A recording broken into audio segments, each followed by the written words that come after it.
Sony's standalone Venom movie isn't actually due out here in the States until October 5th, but I figured I'd make him now to focus on some bigger projects this fall. And by the way, I am doing a new merchandise giveaway for this showcase, so take your pick of anything on screen, subscribe, and click the bell so you don't miss the announcement if you win. But originally, I wasn't going to make Venom at all because, to be honest, I'm really not excited for this movie, but Tom Hardy's Venom at the very least looks really cool, so I figured why not? And I mean, I'm hoping the movie will be good, but it does seem like a bit of a quick cash grab on Sony's part. I'm really hoping I'm wrong, but either way, without further ado, let's get started. So I talked about a lot of this in my previous video, but getting started on making the Tom Hardy Venom minifigure was an interesting process from the very beginning, just conceiving of the initial ideas of how I was going to go about making this larger scale minifigure, because originally I was considering just using a normal minifigure, extending the arms and legs to achieve that more substantial height that I assumed he would have in the movie,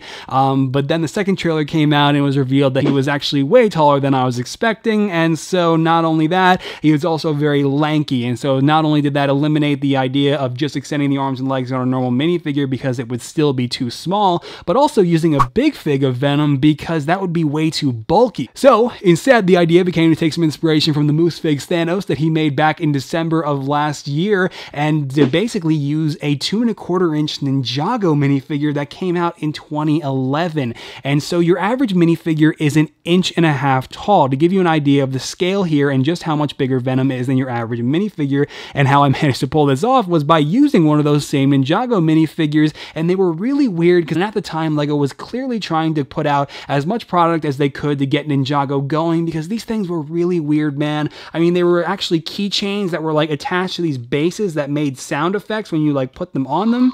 I mean, they were just really weird and kind of really low in quality. So unfortunately, you might have already noticed just looking at Venom how he's kind of lopsided. The legs are pretty warped, and that was coming straight out of the package. The same with this stress mark on the side of the torso. They were just obviously very experimental, and LEGO did not put a lot of money into them, and I didn't want to do more harm than good in an attempt to correct that, so I decided I would move forward and get started on Venom anyway, despite how he'd basically be standing at an angle. And I know I showed the Sensei Wu base there, but I actually had to use the 2¼ inch Cole, the Black Ninja, as a base because I needed the base color of the minifigure to be black if I were to even, consider getting started, because unfortunately you cannot remove the arms or the legs or even adjust the hands on these larger scale minifigures, so that really makes it a lot more difficult to paint, and also makes it near impossible to change the entire base color from white to black, and so that's why I decided to use Cole there. But one thing that I did, of course, initially getting started was removing that giant ninja mask, and once that was done, I sculpted the majority of the head, sculpted every tooth, installed them individually, and then once that was done,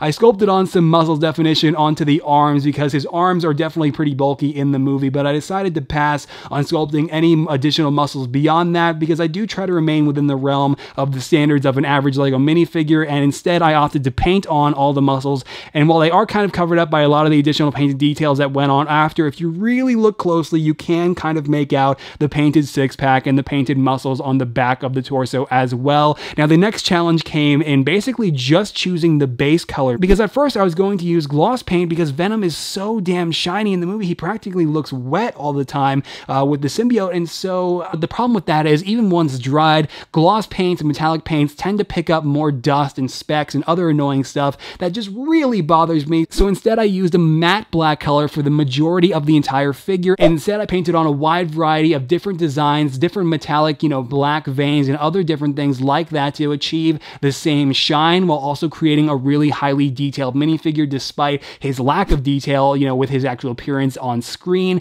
And of course I did also paint on all the different metallic white veins as well, running throughout the entirety of the figure. I did decide to skip out on the tongue though, because I just didn't need there to be a giant tongue coming out of my LEGO minifigure. I just felt like it wasn't really necessary, and instead I based the head off of this still, which was actually kind of problematic because his eyes are thinner there and you really can't see his chin. Those are two things I ultimately had to change. I widened the eyes from the initial preview that I posted on social media, and I also did sculpt on a chin much later in the process. Another thing that is missing from the figure is obviously the giant white spider symbol, and that is simply because he does not have it in the movie, for those of you who are not aware. But I mean, other than that though, guys, that is mostly it for my 2¼ inch custom Venom minifigure based off of Sony's standalone movie. And even though this is taking place outside of the MCU because Sony needed more money and they didn't want to wait for Kevin Feige to properly introduce him, there he is next to Tom Holland's Spider-Man, because why not? It looks cool. And I think on that note, guys, I'm going to end it there and start to wrap up this video. Let me know what you think of the figure down in the comments. I know not everyone's going to like this one, and that's totally okay.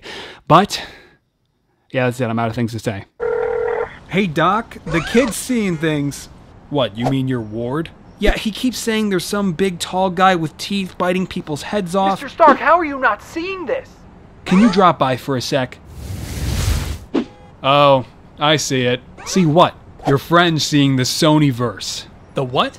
It's a reality of chaos where studio executives are desperate to make money as quickly as possible, regardless of consequences, but they're caught in an endless cycle where they only ruin each opportunity. Your friend probably shares a connection to it. Alright, you lost me.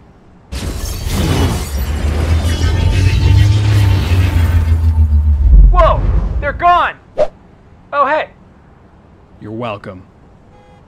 Alright, there you go. That is it for this video, and if you did enjoy this showcase, or maybe found yourself inspired to make your own Venom, go do that. Make something cool, man. And, you know, I don't know, send me a DM on Instagram. I'd love to see it. But either way, I'm still hopeful that this movie will be decent. I think there are no doubts that Tom Hardy's performance is going to be fantastic. I mean, there's no questioning that. But ultimately, I mean, personally, I would have preferred him to play the next Wolverine. And I would have much rather have seen Venom show up in the MCU eventually. And so if Sony would have just been a bit more patient and just waited, I think maybe we could have seen a really incredible film with Spidey and Venom together. I'm hoping we'll still be able to get that one day, because I love Venom as a character, and I just hope that this doesn't prevent his potential in the MCU from you know, coming to fruition. But regardless, I do have some announcements for you guys who have stuck around to the end. For my next showcase, I am going to be doing a series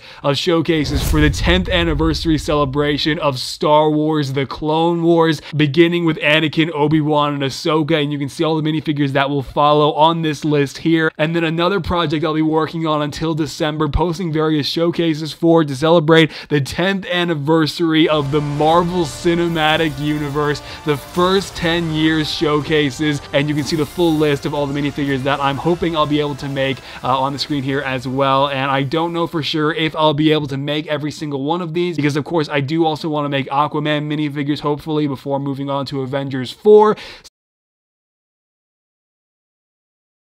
I'm finally gonna go. All right, thanks for sticking around. Bye-bye. And just extend the arms and legs to it.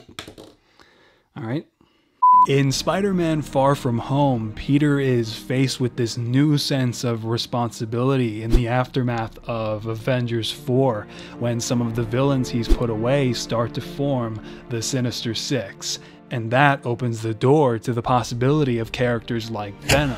No, Kevin. We're doing our own Venom movie right now. What? No, we were going to build up to him. Oh yeah, we already got Tom Hardy. It's gonna be R-rated, so that way it'll be more trendy. Look, lady, if you do that, you're just gonna waste a lot of your studio— One more f***ing word and I'll take Spidey Kid back. It's Spider-Man.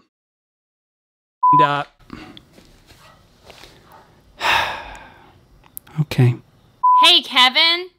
Yeah, our Venom movie kind of bombed, so we're gonna make you put him in your next movie.